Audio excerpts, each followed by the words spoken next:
오늘 우리가 나눌 하나님의 말씀은 욥기 1장 1절부터 5절까지의 말씀입니다.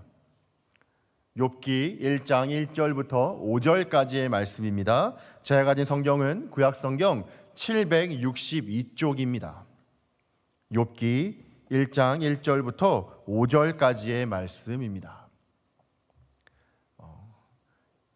얼마 되지 않는 성경 구절이니까요. 우리 같이 합독하도록 할까요?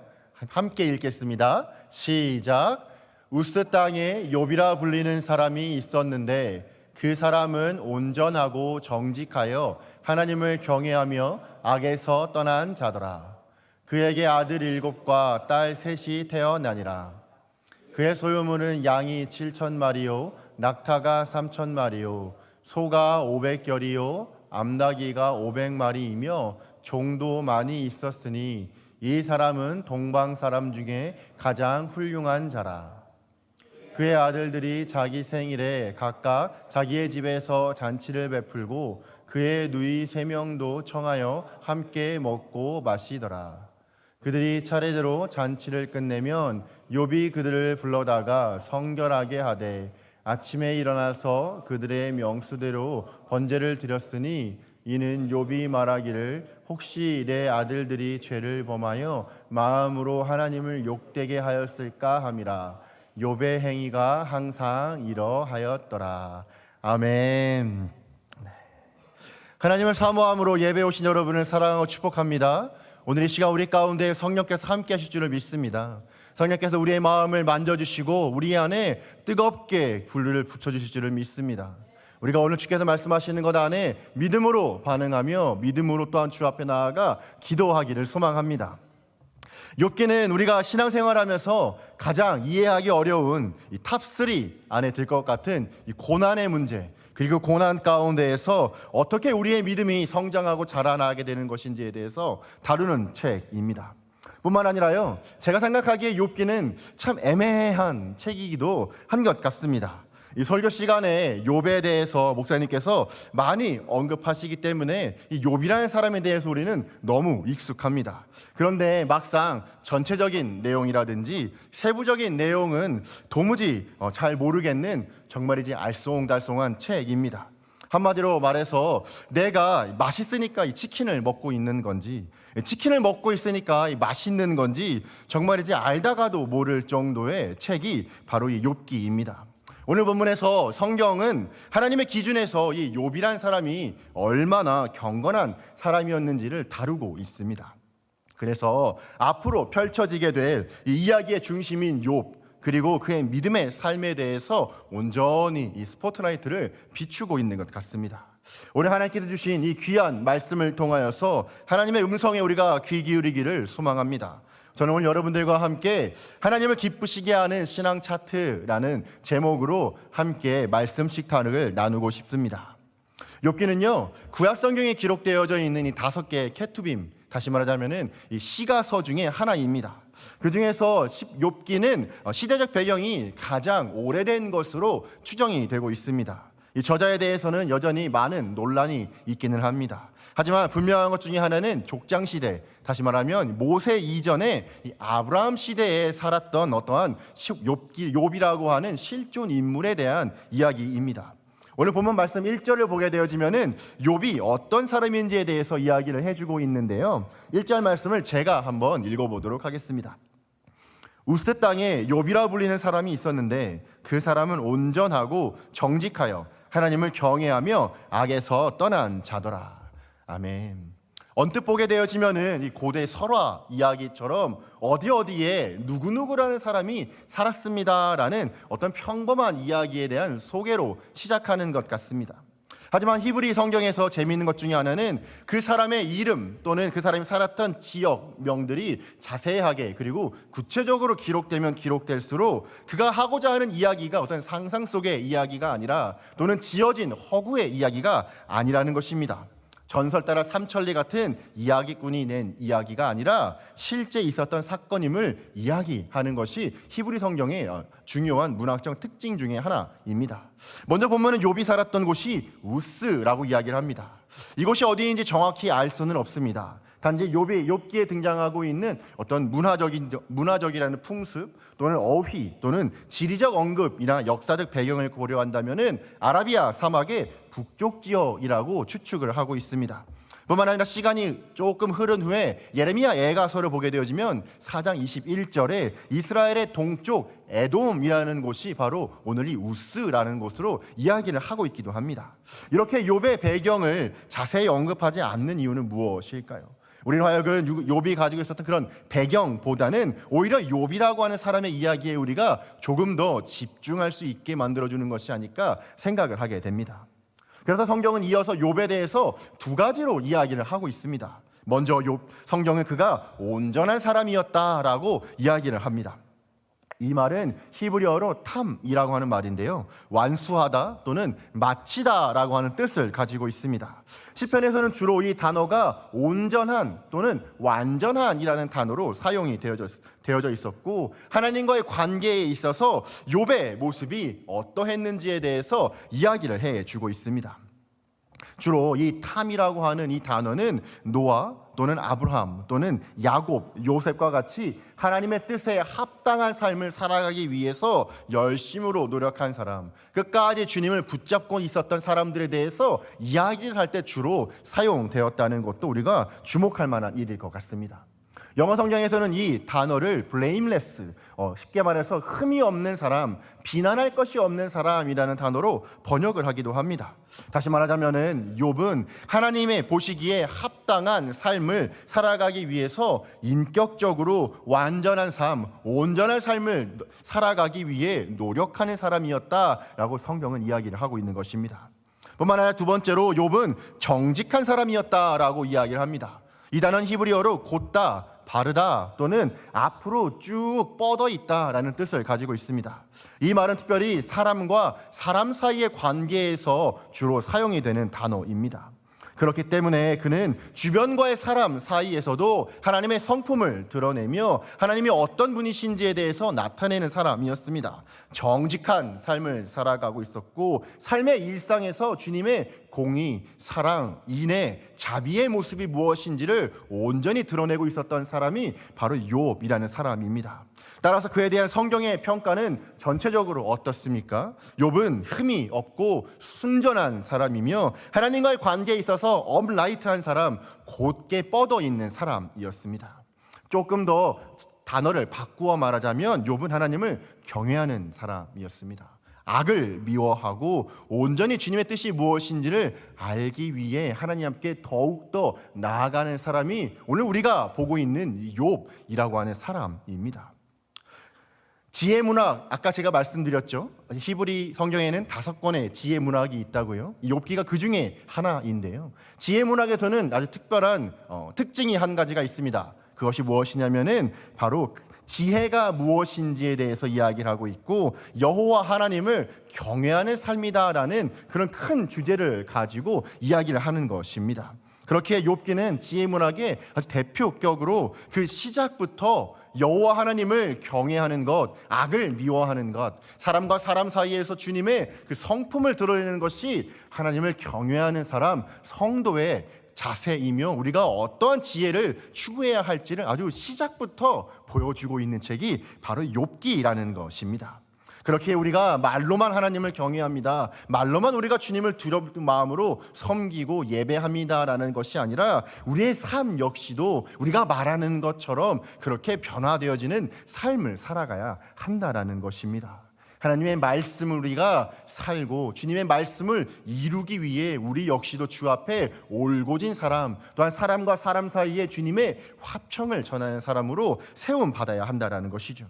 그렇기에 로마서 12장 2절 말씀에서 바울 선생님은 우리에게 이렇게 이야기를 해줍니다. 여러분의 목소리를 한번 읽어봐 주시겠습니까? 시작.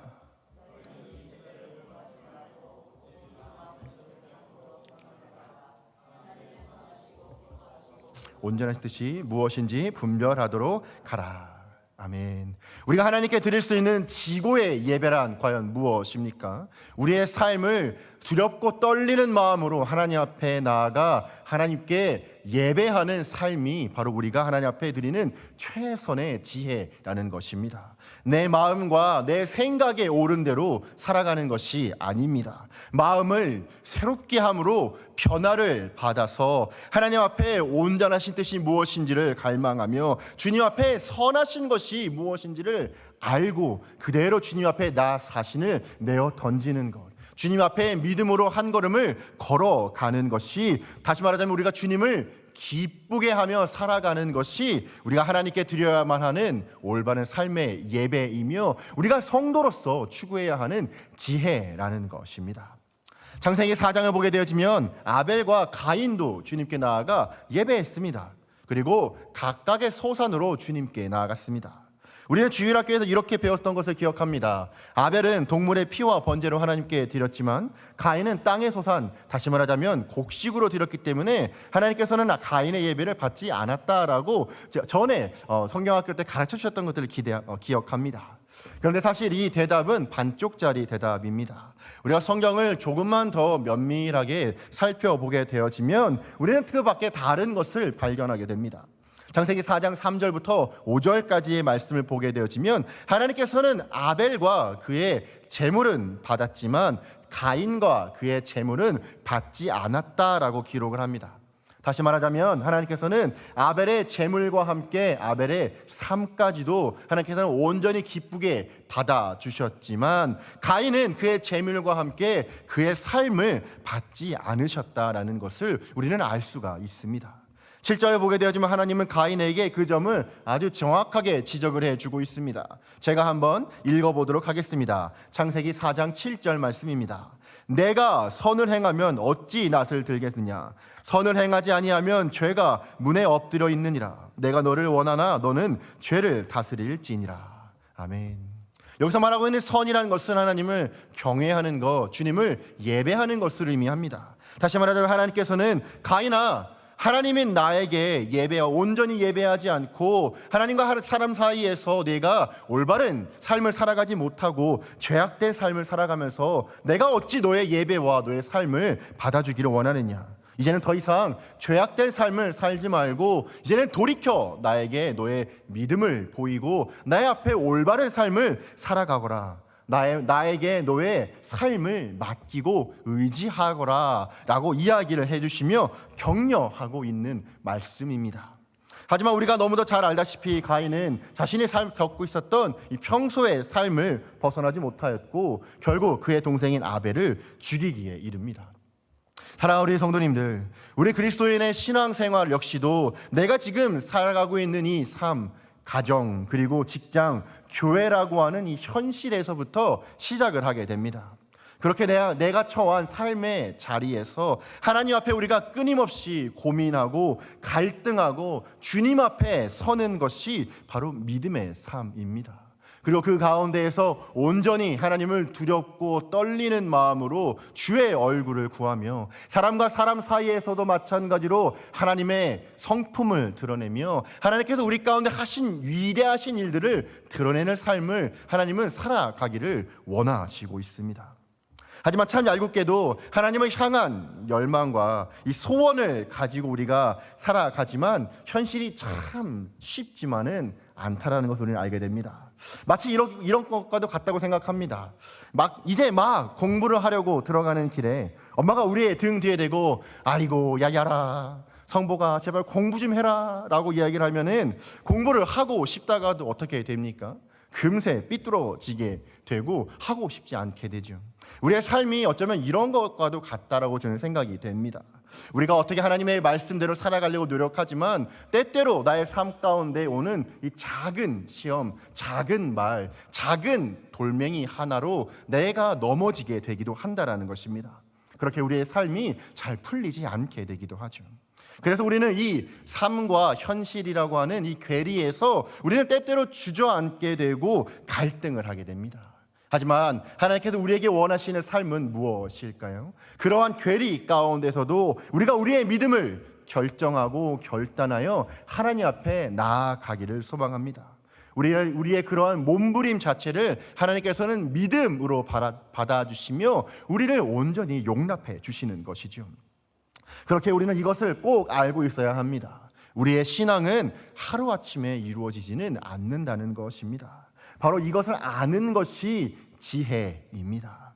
만약 하나님께서 내가 걷고 있는 믿음의 선한 삶을 지켜보시면서 의사 선생님들이 하듯이 차트를 기록한다면, 믿음의 차트를 하나님께서 우리의 삶을 보며 기록하고 있다면 거기에는 어떠한 내용들이 적혀 있을까요?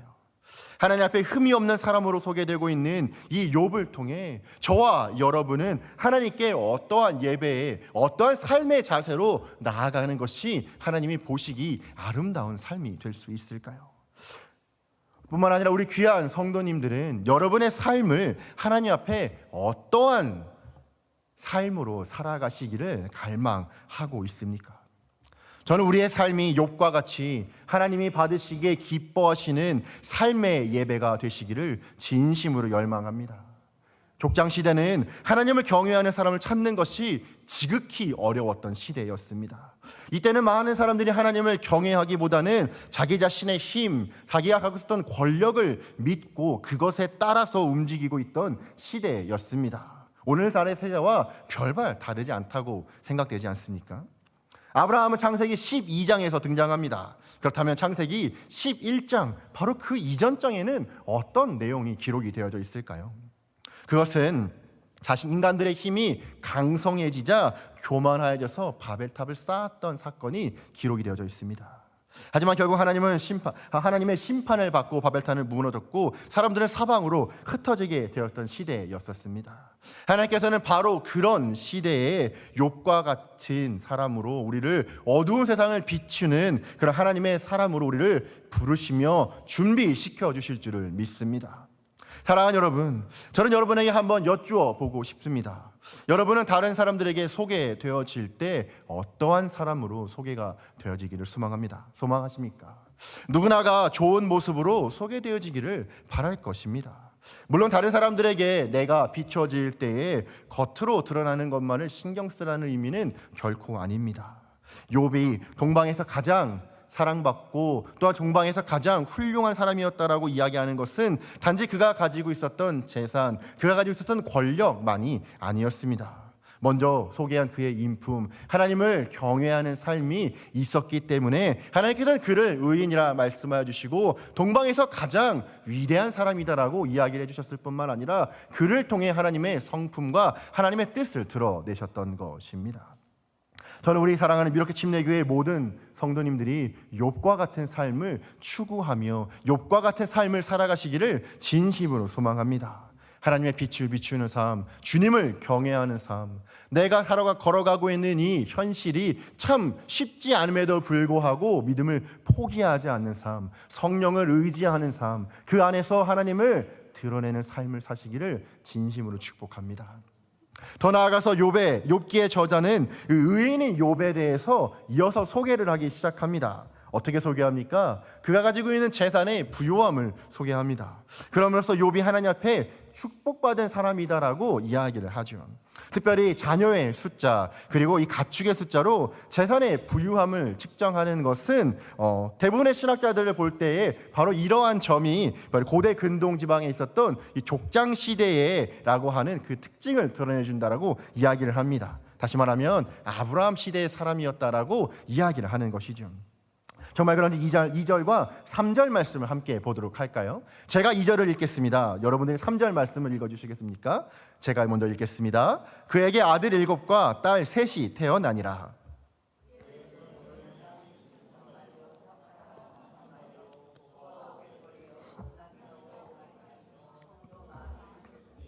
이 사람은 동방 사람 중에 가장 훌륭한 자라. 아멘. 오늘 본문에 하나님께서 욥에게 주셨던 이 물질적인 축복도 이야기를 해주고 있습니다. 그에게는요 많은 자녀가 있었을 뿐만 아니라 많은 양과 낙타, 소와 암나귀도 있었습니다. 뿐만 아니라 많은 종들도 가지고 있었습니다. 그런데 우리는 여기서 한 가지 생각해 보아야 할 것이 있습니다. 그렇다면 자녀와 물질이 많아야 하나님께 복을 받은 사람인 것일까 하는 질문입니다. 물론 그렇지 않습니다. 자녀가 아무리 많아도 하나님의 사랑으로 서로가 서로를 사랑하지 않는다면 우리는 그것을 복을 누리는 것이다라고 말할 수는 없을 것입니다.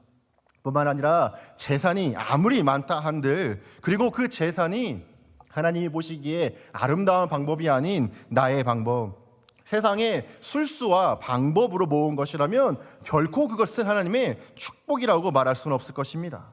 뿐만 아니라 그 재산 때문에 가정이 깨지고 자녀들끼리 분노하고 계략과 모락이 난무하고 서로가 서로를 헛듣고 시기한다면 그 재산은 축복이 아니라 오히려 저주인 것이 분명할 것입니다. 그러므로 물질과 자녀는 하나님께서 우리에게 청지기로서 맡겨주신 것이지 축복받았다라고 하는 척도로 사용될 수는 없을 것입니다.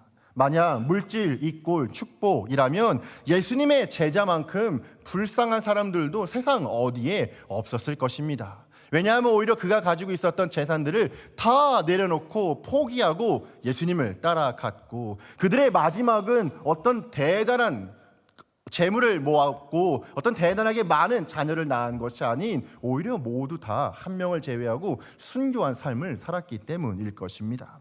그렇게 우리 성도에게 있어서 가장 중요한 것은 오히려 하나님 안에서 거룩하고 정결한 삶을 살아가는 것, 그리고 하나님께서 주신 자녀들과 물질을 귀하게 여기고 감사하며 믿음의 유산으로 자녀들에게 물려주고 양육하는 것이 가장 중요하고 시급하다는 것입니다.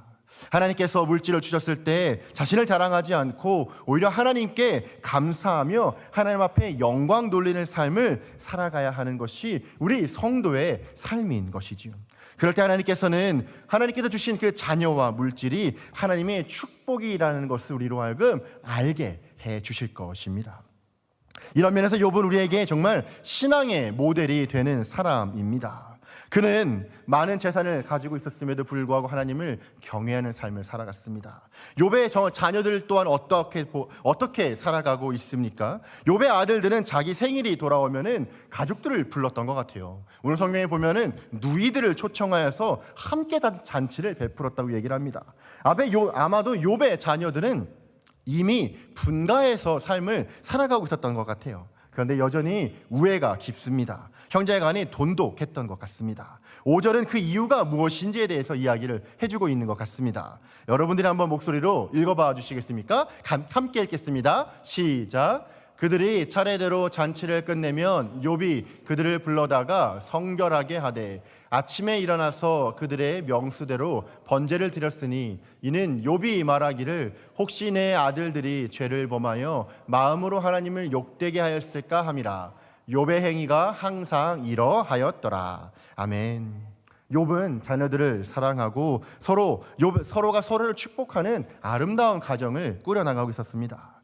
그런데 오늘 보게 되어지면은 그들이 잔치를 마쳤을 때에 욥은 늘 그의 자녀들을 불렀다고 이야기를 합니다. 그리고 무엇을 했습니까? 하나님 앞에 번제를 드렸습니다. 그것도 이른 아침에 하나님께 번제를 드렸습니다. 왜 그랬을까요? 그 이유는 자녀들이 혹시 잔치를 하는 동안에 미처 자신이 알지도 못할 때 겨를도 없이 마음으로라도 하나님 앞에 죄를 범하였을까 봐 자신을 돌보고 성찰하기 위함이었다고 성경은 얘기합니다. 여기서 욥이 가지고 있는 자녀 교육에 대해서 엿볼 수 있지 않을까 생각합니다. 욥은 자녀들을 양육할 때 가장 중요한 것이 바로 하나님 앞에 온전한 사람이 되도록, 하나님이 기뻐하시는 삶이 무엇인지를 알아갈 수 있도록 자녀들 앞에서 본을 보이고 삶으로 가르치는 사람이 바로 욥이었던 것입니다. 욥은 무엇보다도 하나님 앞에서 올바른 믿음을 계승하는 그런 부모였던 것이지요. 개인적인 성품과 인격으로도 이 겉으로 드러난 재산만으로도 그는 그 어느 것 하나 부러울 것이 없는 사람이었습니다. 보통 이 정도 삶, 이 정도 재산, 이 정도의 누림을 갖게 되면 하나님을 필요로 하지 못하고 나 자신만을 위하여 살아가는 사람들이 대부분의 것입니다. 하지만 욥은 그렇지 않았습니다. 그럼에도 불구하고 욥은 하나님을 기억했고, 비록 잔치 중에 있었을지라도 행여 자녀들이 부지불식간에 저지른 죄가 있을까 하여 하나님 앞에 더욱 정결한 삶을 살아갈 수 있도록 가르치고 그렇게 본을 보였던 것입니다. 아침 일찍부터 나와서 자녀들의 수대로 주 앞에 번제를 드립니다. 그리고 하나님 앞에 나아가 친밀한 관계를 누렸습니다. 그의 기준, 그의 중심이 그의 재산에 있는 것이 아니라 하나님 앞에 있었다라는 것을 단적으로 보여주는 이야기일 것입니다. 그런데 혹시 우리 중에 이렇게 생각할 수도 있을 것입니다. 에이, 아무리 그래도 그때만 잠시 그랬겠지라고 생각할 수도 있을 것입니다. 하지만 성경은 욥이 항상 이와 같이 행동하였다라고 이야기를 합니다. 특별히 오늘 본문이 기록된 이 항상 이와 같이 하였다라는 말의 의미는 미완료 시제로 기록되어져 있습니다. 뿐만 아니라 5절은 반복적인 용법으로 기록이 되어져 있거든요. 이 말은 무슨 뜻이냐면요, 욥이 지금까지 계속 그렇게 행하여 왔고 지금도 그렇게 행하고 있고 앞으로도 그렇게 행할 것이다 라는 것을 이야기하는 것입니다. 그렇게 오늘 본문 5절 말씀처럼 그는 철저히 하나님을 추구하는 삶을 살았고 하나님이 그의 삶의 중심이 되었을 뿐만 아니라 자녀를 양육하는 삶에 있어서도 무엇보다 하나님을 경외하고 주님을 따라가는 삶이 무엇인지에 대해서 삶으로 보여주며 그의 믿음을 자녀들에게도 계승하고 있었다라는 것이죠. 충분히 호의호식하며 살아갈 수 있었습니다. 편안하게 노후를 살아갈 수 있었습니다. 하지만 그는 하나님 중심적 삶에서 결코 단 한 번도 떠난 적이 없었던 것입니다. 사랑하는 우리 성도님들, 하나님께서는 저와 여러분을 왕 같은 제사장으로 불러주셨습니다. 욥의 시대와 같이 아직 율법이 주어지기 전 이전의 이 족장 사회에서는요, 가장이 그 가정에 있어서 제사장의 역할을 했던 것을 우리는 보게 됩니다. 욥은 그러한 가정의 제사장으로서 자기의 역할을 참으로 충실하게 감당을 했었던 것이지요. 우리 개신교가 종교개혁으로부터 물려받은 위대한 유산 중에 하나는 바로 우리 만민이 다 하나님 앞에 나아가 제사장이 됐다라는 것입니다. 우리는 이것을 만인 제사장이라고 부르죠. 그렇게 우리는 하나님 앞에 나아가 죄를 고백하고 용서를 구할 수가 있습니다. 아무리 어린아이라 할지라도 스스로 하나님 앞에 나아갈 수가 있죠. 하지만 믿음의 가정에서 부모의 이 제사장적인 역할은 여전히 유효하고 너무도 중요합니다. 아니요, 우리 부모 세대는 하나님 앞에 올바른 제사장과도 같이 자녀들에 대해서 하나님께서 맡겨주신 청지기의 역할을 아름답게 수행할 수 있어야만 합니다. 뿐만 아니라 충성되게 그 일들을 이루어 가야만 하는 것이죠. 자녀들이 신앙적으로 하나님 앞에 올바른 삶을 살아갈 수 있도록 우리는 삶의 모범을 보여줄 수 있어야만 하는 것입니다. 모세는 이스라엘 백성들에게 이렇게 권면을 했습니다. 신명기 6장 7절 말씀입니다. 제가 한번 읽어보겠습니다. 내 자녀에게 부지런히 가르치며 집에 앉았을 때든지 길을 갈 때든지 누워있을 때든지 일어나 있을 때든지 이 말씀을 강론할 것이며. 아멘. 모세 역시도 하나님의 말씀을 전합니다. 바로 무엇입니까? 가정에 있을 때에 누워있든지 서있든지 부지런하게 주의 말씀을 가르치고 주의 말씀으로 자녀들을 양육하라라는 것입니다. 저는 무엇보다 우리 교회의 가정이 살아나기를 소망합니다. 우리 미러키 침례교회 모든 가정에서 하나님께서 찬양 받으시고 하나님 앞에 감사와 섬김이 넘쳐나는 가정들로 세워지시기를 진심으로 축복합니다. 그래서 믿음의 유산이 아름답게 흐를 수 있는 그런 복된 가정이 되시기를 진심으로 소망합니다. 우리 부모는 하나님 앞에 청지기입니다.